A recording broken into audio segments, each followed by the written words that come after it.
Okay, one thing I want to talk about, things to not do with your Tosa. Don't try to make them too big too soon. And I see this mistake so many times. I see dogs that have so many health problems because of it, especially here in America. I feel like we are always wanting dogs that are bigger, and we don't necessarily put in the time to realize what bigger does if you don't do it right. And oftentimes whenever people are getting puppies from me, it's the first thing I hear about: how big is the puppy gonna get? How big is the dad? How big is the mom? Don't look for that. Look for balance. You're getting a Tosa. They're gonna be a Tosa regardless as to what class size they fit into. And then on top of that, when it comes to it, their genetics, they're gonna be a big dog, period. And I don't care if they're the biggest dog on the block, they're the baddest dog on the block, period.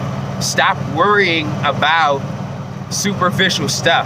Make sure your dog is balanced. Make sure your dog is healthy. Do not try to put too much weight on your dog too soon before their growth plates are even closed. It's not healthy. You're gonna end up with all kinds of heartache. You'll end up with a acquired version of hip dysplasia, of elbow dysplasia, osteochondritis dissecans, all kinds of nonsense. Don't try to put too much weight on your dog too soon. Let them go, let them grow, let them run, let them work it out themselves. And I'm telling you, the weight will come. You need to focus on balancing them. You need to focus on accepting the fact that you've got a big breed, you've got a big dog, they're gonna be a big dog, and accept that and focus on balancing them, as opposed to focusing on trying to grow them first and then trying to balance them when it's too late. And the same thing is true along the lines of exercise. I've seen Tosas that were not bred for work. I've seen Tosas that were not worked. I've never seen a Tosa, when given a proper diet and exercise routine, not get into stellar shape that is at least as good as any other dog out there, if not better. And most Tosas I've seen, Dante, come on. Most Tosas I've seen get into better shape than any other dog you're gonna find with less work, because they're naturally very athletic. They're naturally quick. Their bodies are quick to respond to exercise, proper diet, proper rest. So when it comes to it, again, don't try to exercise your dog too soon. Don't try to act like you have an adult dog too soon. Give them time. Be prepared for the fact that for the first 2 years of your dog's life, you have a puppy. Let them be a puppy. Train them, work on their mind, work on their mental and psychological development, work on the habits that you want a full-grown dog to have, but do not try to put full-grown dog weight on them. Do not try to put full-grown dog exercise on them, because you can very quickly, irrevocably, unchangeably damage a dog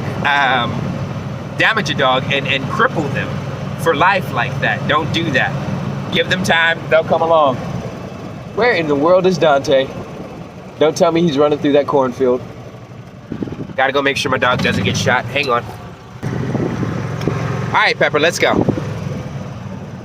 You better pay attention. All right, Pepper. Let's get home, come on. Keep up with Pepper, pay attention, boy.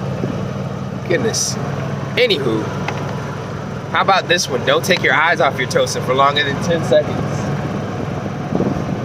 Yeah, I'm talking about you. Come on over here, we got a car coming.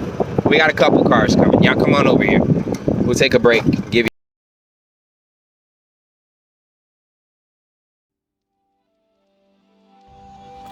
Thank you guys so very much for checking out our channel, for watching our videos. I hope I wasn't too boring. Thank you for following us or watching us. If you do not already follow us, please follow. If you have not liked this video, please like, and please subscribe, and you'll be able to keep up with the next videos we put out about Tosas.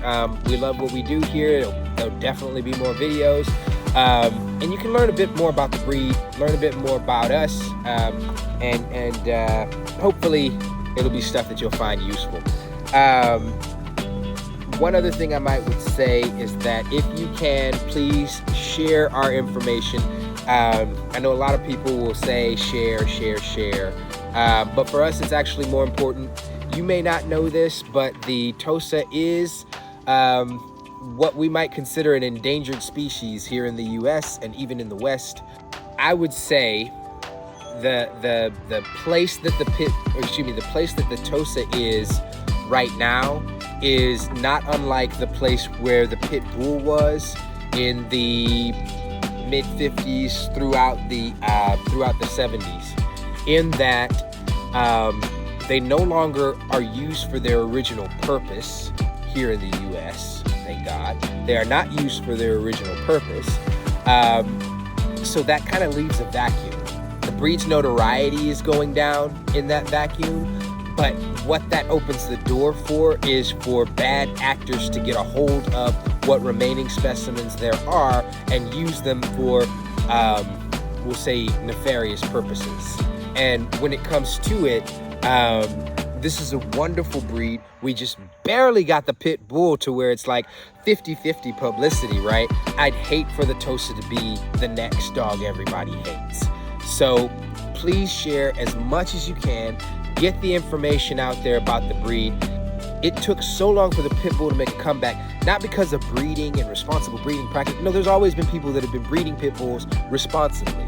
You know, what it took was having people in their corner, advocates, people who could stand up and say, that's not the way pit bulls act in reality. That's a dog that's been abused. That's a dog that's been mistreated.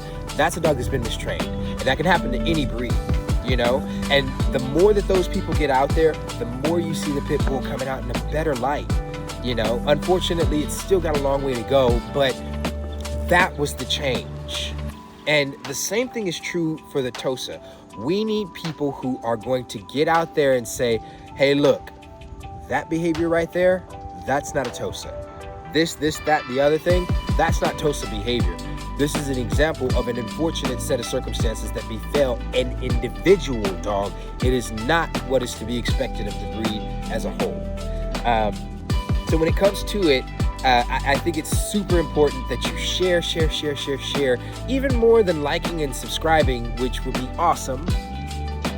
But share so that the information gets out there and more people learn the truth about the Tosa.